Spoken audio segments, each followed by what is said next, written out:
Hi friends, it's Mrs. Anderson. I miss you a whole bunch. I wish we were together.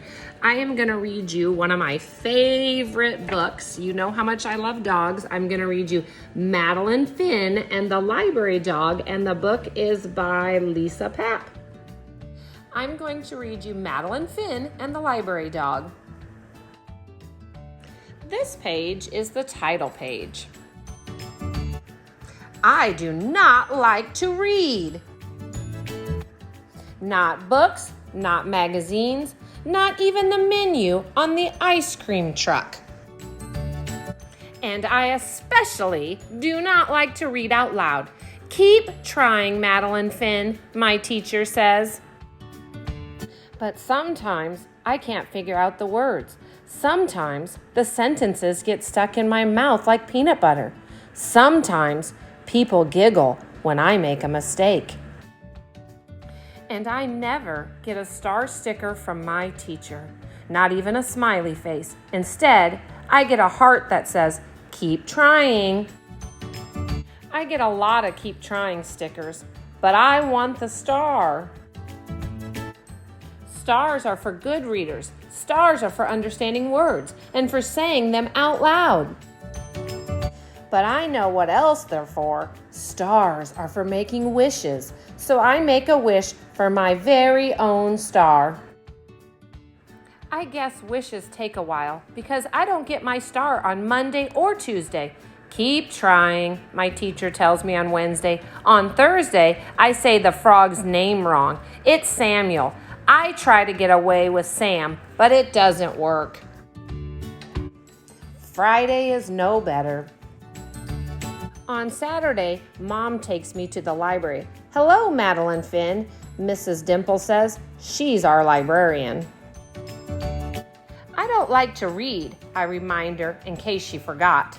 Oh, I remember, she says, but today we have something special, something you might enjoy.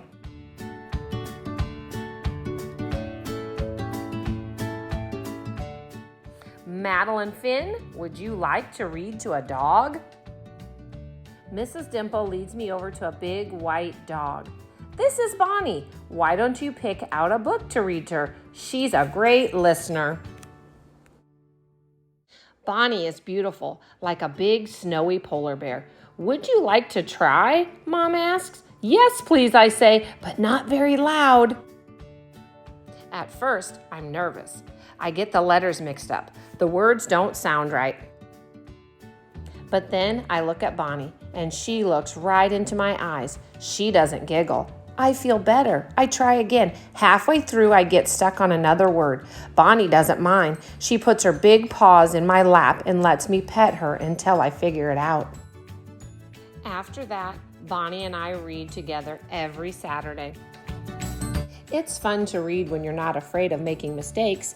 Bonnie teaches me that it's okay to go slow and to keep trying, just like the sticker says. I still don't have a star, but I can be patient like Bonnie. Soon, it's almost time to read in class again, but when I go to the library, Bonnie's not there. Neither is Mrs. Dimple. Would you like to wait for another dog? The other librarian asks. No, thank you, I say as politely as I can. Don't worry, Mom tells me later. Bonnie was just busy today. But what about school, I ask. You'll do fine, she says. Just pretend you're reading to Bonnie. On Monday morning, I am very nervous. Madeline Finn, would you like to read next? The teacher asks. Yes, please, I say, but still not very loud. The first sentence goes pretty well. Then I mess up on a word, and then another. I hear someone giggle. But then I think about Bonnie, I take a deep breath and pretend she's right next to me. Next thing I know, I'm at the bottom of the page. I look at my teacher and she has a big smile on her face. I did it! I got my star! On Saturday, we go to the library again. Mrs. Dimple is back. I got my star, I tell her. I want to give it to Bonnie. Well done, Madeline Finn, she says. I think Bonnie might have a surprise for you, too.